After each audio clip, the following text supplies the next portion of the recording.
Wilder versus Fury 3 possible for China. China, let's get it.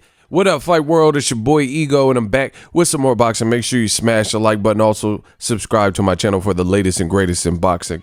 If you want to become part of the gang, notification gang, please hit the bell icon. Shout out to the super chats, channel donations, the Venmo donations, the Cash App, and the Patreon family. We working. Head over to Patreon. All of it is spelled out. I revamped it.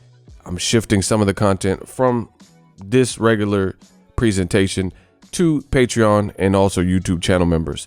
Become a YouTube channel member, hit the join button, head over to Patreon, link in the description. And also, if you want to get the UFC 249, which is happening tonight, I'm looking forward to it. Use the link in the description, but more from that in a second. Now, link in the description, it says exclusive, China considered for Tyson Fury's heavyweight super fights, right? So I'm like, okay. It says Tyson Fury could fight Deontay Wilder or Anthony Joshua in China if an acceptable offer comes from MACAO Boxing General Association. So I thought this was interesting. Again, link in the description. We'll go over it. Exclusive. Tyson Fury could fight Deontay Wilder. Oh, I'm sorry. Without a proper introduction for my trusted assistant, Moneypenny. Or Anthony Joshua in China if an acceptable offer comes from MACAO Boxing General Association. Top-ranked boss Bob Arum is exploring the region as a potential stage for Fury facing Wilder or Joshua due to the ongoing coronavirus outbreak. Arum has worked in Macau previously when taking boxing superstar Manny Pacquiao to the region in 2013 and 2014. Pacquiao defeated Chris Algieri and Brandon Rios in events that were subsequently labeled great successes. At present, Macau has only reported 45 cases of COVID-19 and 0 deaths. This is despite the virus originating in Wuhan, China. Safety measures would have to be put in place. Although Arum is confident Macau would be a solid venue to consider staging Fury versus Wilder or Joshua. Everyone has agreed that due to the vast experience of Top Rank in Macau, where we did some major events a couple of years ago, that we would also explore the Tyson Fury situation in Macau. Arum exclusively told World Boxing News, they are looking for big events now that they have opened up in Macau. They hope to create great interest to get fans from all over the world to attend. As Arum puts the feelers out in China, Fury's management is looking into Middle Eastern options. Proceeding with caution, Arum added, in the Middle East, what if these Tyson Fury offers are not what we hoped they'd be? Also, what happens if there's no interest in Macau? Or little interest or not so great interest? Fury vs Wilder 3 is the main focus for Arum at the moment due to a contract being in place. But there's still a whole lot of uncertainty surrounding any event. Without the massive gate that we did for the last fight, on February 22nd, the $17 million. I don't know how you do that, make the fight now. To talk about a Tyson Fury versus Deontay Wilder fight, it's very premature until we see how this situation, not just involving boxing but the whole situation works itself out. We don't really know, concluded Arum. Thank you for my trusted assistant, Moneypenny. Y'all give it up. Now a word from our sponsor. What up, Fight World? It's your boy Ego, and I'm back with some more fighting. The wait is over. UFC 249 Saturday, May 9th. It's been a minute since we've had some live combat sports, but we back. Watch Ferguson versus Gaethje and Cejudo versus Cruz. Back-to-back title fights on ESPN Plus pay-per-view. Also featuring knockout artists Francis Ngannou and Anthony Pettis in separate bouts. Here's how you can watch. Click the ESPN Plus link in the description to get this loaded UFC card for only $64.99, or bundle to save even more. With this bundle, you get UFC 249 plus a 1-year annual access pass to ESPN Plus app for only $84.98. Yeah, that's right, $84.98. That's a 30% savings. ESPN Plus is the home of a ton of original content, sporting events, docuseries, and exclusives. Don't miss out. Click the link today. We working. So make sure you guys get UFC 249. Use that link. It does help the channel. Now, what Arum's saying, in theory sounds good, but, there's a lot to be unpacked, and there's a lot of questions that I have personally. You look at the fight with Deontay Wilder, obviously that should be the next order of business. And might I add, that shows you that there's cap from Eddie Hearns and all this talk about Joshua possibly fighting against Tyson Fury, it just doesn't sound likely. You know, how are you going to get that fight over the hump when Wilder right here you see on screen is calling out and calling for the Tyson Fury rematch that he has contracted? You know, the other thing is people keep bringing up Joshua Fury as if it could happen. You have to understand that Wilder is one person, but he's also has Premier Boxing Champs, PBC, and networks, Showtime, and also Fox, that have vested interest in his next move. So not only do you have to get Wilder to kind of step aside in order to make Anthony Joshua versus Fury, you have to get his founding networks, you know, the networks that again have the vested interest in him.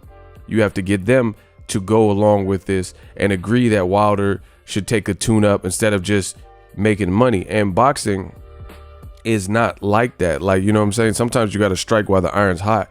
So why would you want to risk it? You know, this is just hypothetical. But what if Wilder after that loss is not the same fighter? And then what happened to Adam Kownacki happened to Wilder, and he lost to someone like a Robert Helenius or something. You know, it was supposed to be a tune-up, but he's not the same. You know, now the network, how are they gonna, you know, you might get skipped over and lose your opportunity with a loss in your rematch clause, because you have to understand with a rematch clause, you only have a certain amount of time. Let's say 6 months, 8 months, 12 months, whatever that was agreed.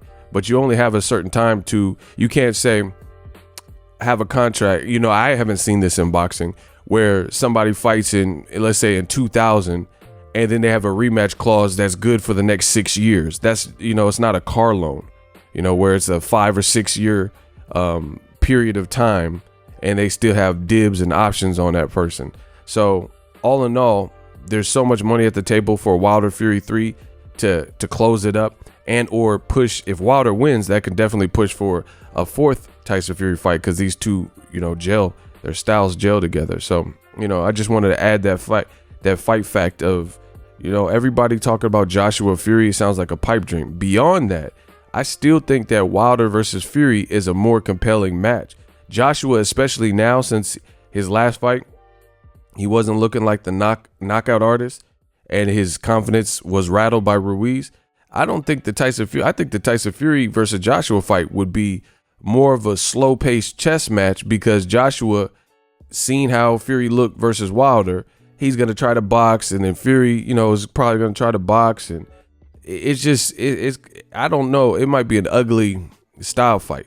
Wilder style mixed with Tyson Fury's style, and Wilder's power mixed with Tyson Fury's craftiness and stealthiness, you know, that just makes for good TV. Plus, I think their personalities are a bit bigger than Joshua, who's more kind of, you know, just kind of muted and robotic in terms of charisma.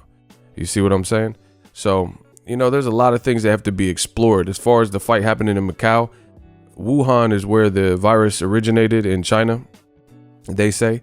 So I don't know what Arum's talking about having a bunch of people travel. I don't know if people even feel comfortable traveling in general, let alone the exact place, you know, not Macau, but, you know, going to the region of which this pandemic has started for a fight.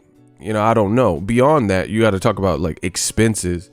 You know, you're talking about, it's going to run you a pretty penny to go from places in the continental US to China. So I don't know. You know, when I hear all this talk about fights abroad in China and fights in the Middle East, it just becomes a different, you know, there's a lot of money in these places. They say Macau, China is like 6 times the profit of Vegas or whatever, you know, but it's just a lot that comes with it. You look at Joshua Ruiz, in my opinion, in the US, it wasn't as big of a fight as it could have been.